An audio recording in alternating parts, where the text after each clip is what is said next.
It was supposed to be a day of joy and creativity, a holiday dance workshop where children could learn, laugh, and express themselves. But what should have been a day of fun was shattered by a horrific act of violence. A knife man, whose motives remain unclear, ambushed the workshop, leaving a trail of devastation in his wake. 2 adults remain in critical condition, and among them is one of the hero dance teachers, Leanne Lucas. Leanne is 35 years old and known for her creativity, passion for dance, and love for her students. She was one of the organizers of this holiday workshop. Witnesses describe how Leanne, in a moment of sheer bravery, tried to protect the children from the attacker. In the process, she was seriously wounded. Her actions that day were nothing short of heroic, embodying the selflessness that we so often hear about but rarely see. The community has been quick to respond. Well-wishers have flooded social media and local support groups with messages of love and strength for Leanne. Described as beautiful and creative, Leanne is more than just a dance teacher to those who know her. She's a beacon of inspiration. Prayers and positive thoughts continue to pour in from all over, with many hoping for her swift recovery. As we wait for more updates on her condition, the community remains united, offering support to the victims and their families. On July 29, 2024, was a tragic event during a children's dance and yoga workshop in Southport, UK. The attack resulted in the deaths of 3 young girls, Bebe King, 6, Elsie Dot Stancombe, 7, and Alice Dasilva Aguiar, 9. 8 other children were injured, with some in critical condition, along with 2 adults who were critically injured while attempting to protect the children. The perpetrator, Axel Muganwa Rudakubana, a 17-year-old boy with a history of autism spectrum disorder, was arrested at the scene and charged with multiple counts of murder and attempted murder. As we continue to cover the heart-wrenching events of the holiday dance workshop, our thoughts turn to the victims whose lives were tragically cut short. Below, we remember those who have been identified so far, honoring their memory and the joy they brought to those around them. The youngest victim of Monday's attack was a bright and joyful little girl named Bebe King. Just 6 years old, Bebe attended what was meant to be a fun-filled morning of making bracelets, dancing to Taylor Swift, and practicing yoga. It was a day designed to create happy memories, but it ended in unimaginable sorrow. Bebe's devastated parents released a statement through Merseyside police, expressing their profound grief. They said, "No words can describe the devastation that has hit our family as we try to deal with the loss of our little girl Bebe." In their tribute, they shared a picture of Bebe that captures the essence of her young life. A moment frozen in time where she points proudly at her t-shirt, a wide, innocent smile lighting up her face. This image, filled with the pure joy of childhood, now serves as a poignant reminder of the bright spirit that was lost.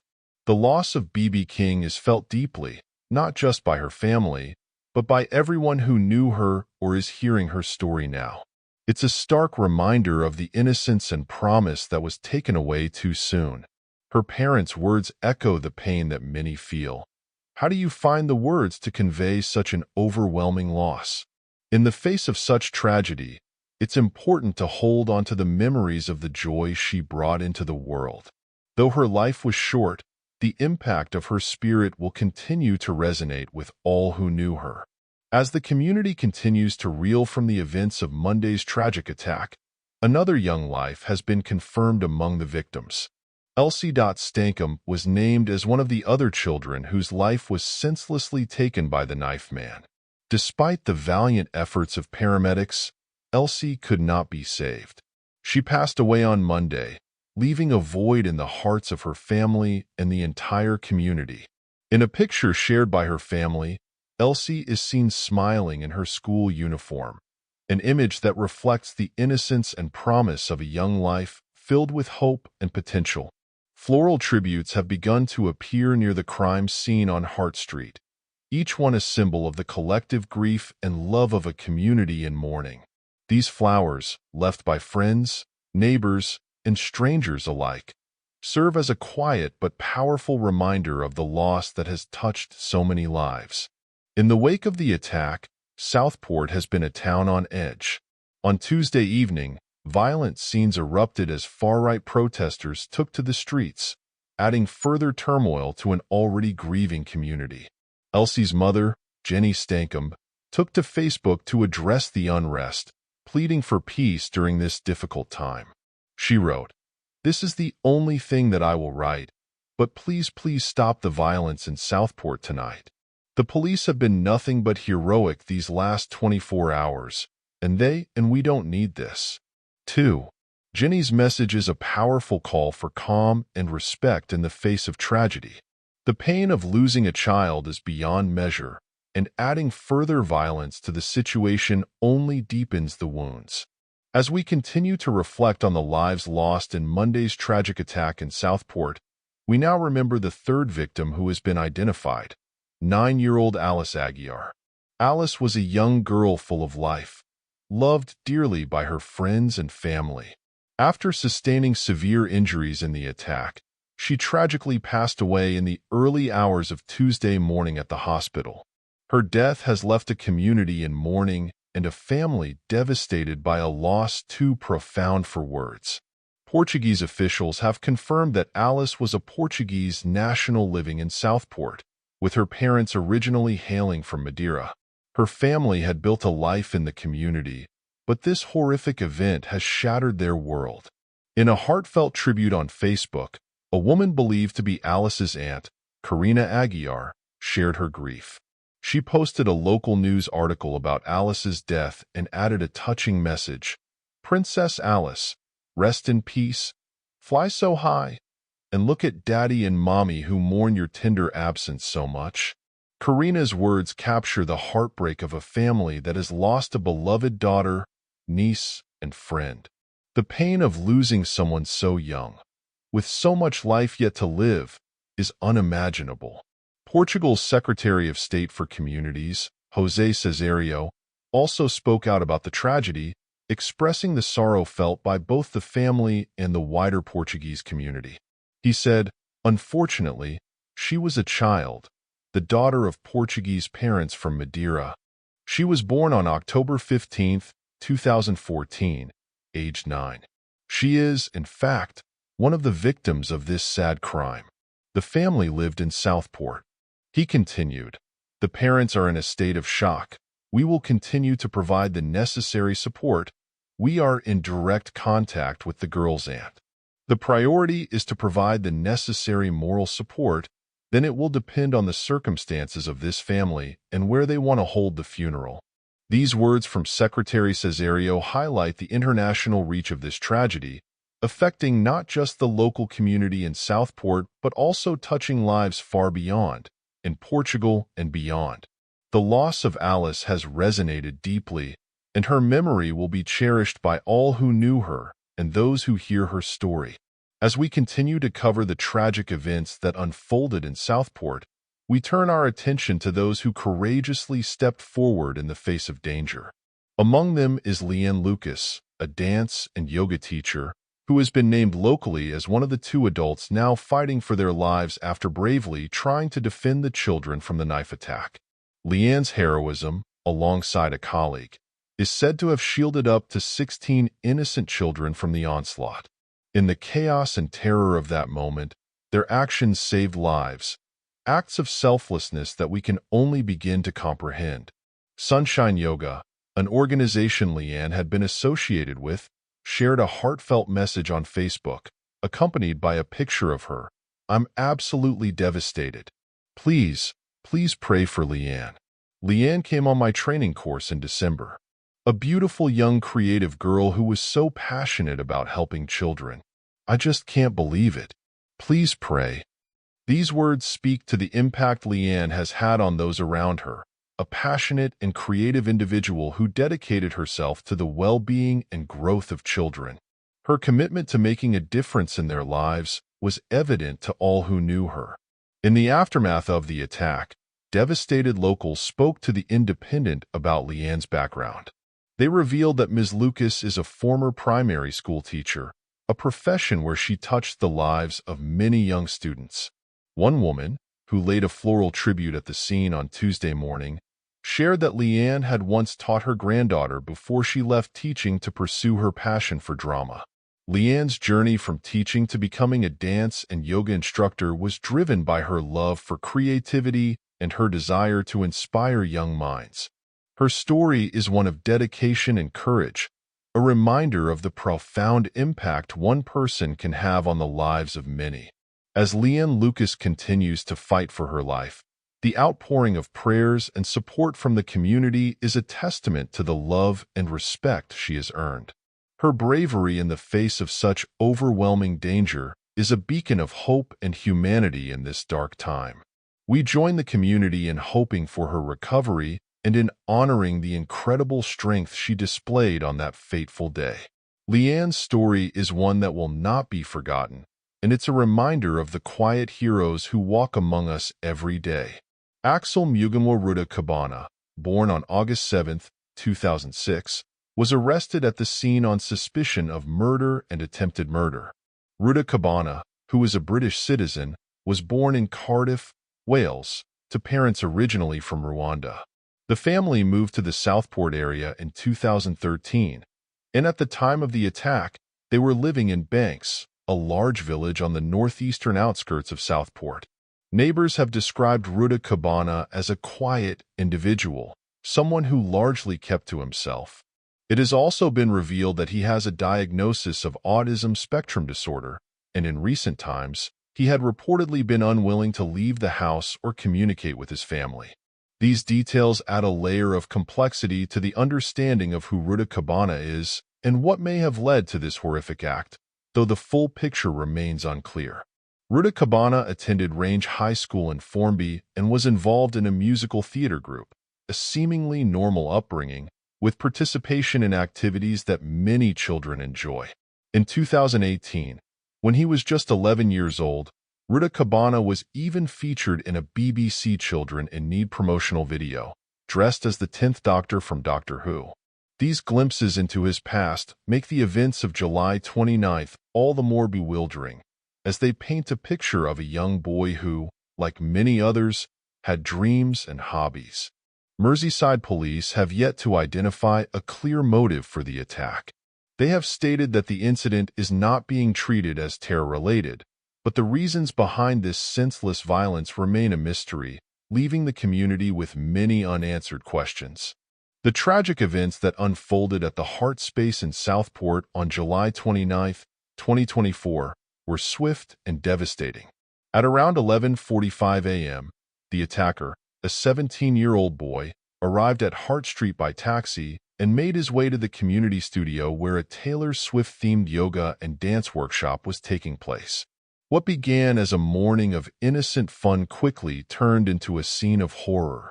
Without warning, the attacker entered the venue and began his assault. The organizers, who had planned a day of joy for the children, found themselves in a desperate fight to protect their young charges. Leanne Lucas, one of the organizers, was critically injured as she bravely ushered some of the children out of the venue through a fire exit. Meanwhile, the other organizer locked others in a toilet, attempting to shield them from the violence. In a nearby office, Jonathan Hayes, who was working in the same building, heard the screams and rushed to help. He bravely confronted the attacker and was stabbed in the leg as he attempted to disarm him. His courageous actions, like those of the organizers, undoubtedly prevented even greater tragedy. At 11:47 a.m., just 2 minutes after the attack began, Merseyside police received the first emergency call. The Northwest Ambulance Service, NWAS, was alerted a minute later.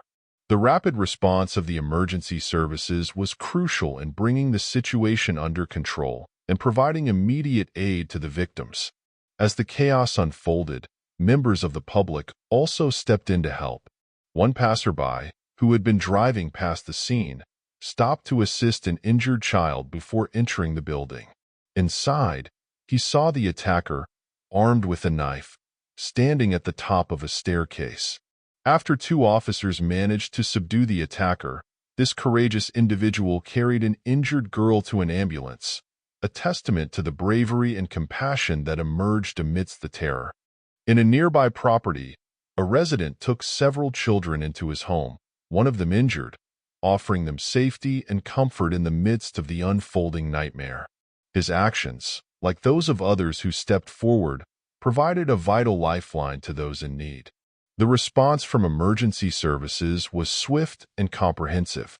A major incident was declared, and within moments, the scene was flooded with armed response vehicles, 13 ambulances, the fire service, and 3 air ambulances from Northwest Air Ambulance, Midlands Air Ambulance, and Great North Air Ambulance. Specialist units, including the Hazardous Area Response Team, HART, and the Medical Emergency Response Incident Team, MERIT, were also deployed, reflecting the severity of the situation. Merseyside police took swift action to secure the area, imposing an emergency restriction of flying to prevent unauthorized aircraft, including helicopters and drones, from flying over the scene. This measure ensured that the emergency services could operate without interference as they worked to save lives and bring the situation under control. In the aftermath, the tragedy has sparked a wave of fear, confusion, and sadly, violence. On July 30th, far-right protesters clashed with police in Southport, fueled by misinformation about the attacker's identity that spread rapidly online. The tension escalated as these protests turned violent, with a local mosque being damaged. Over the following days, the disorder grew into nationwide riots, further compounding the pain and fear that began with the initial attack. Merseyside police have been clear that the attack is not being treated as terror-related, but the motive behind this horrific act remains unidentified. The lack of clarity has only fueled speculation, leading to a climate of unrest and anger. In an effort to counter the spread of misinformation and to address public concern, Liverpool Crown Court made the decision on August 1st to disclose the identity of the suspect, despite his status as a minor. The court's decision was aimed at quelling the rumors and restoring some semblance of order in a situation where fear and confusion had taken hold. On July 31st, 2024, Rudakubana was formally charged with 3 counts of murder, 10 counts of attempted murder, and 1 count of possession of a bladed article. As he was a minor at the time of the attack, his identity was initially protected by reporting restrictions.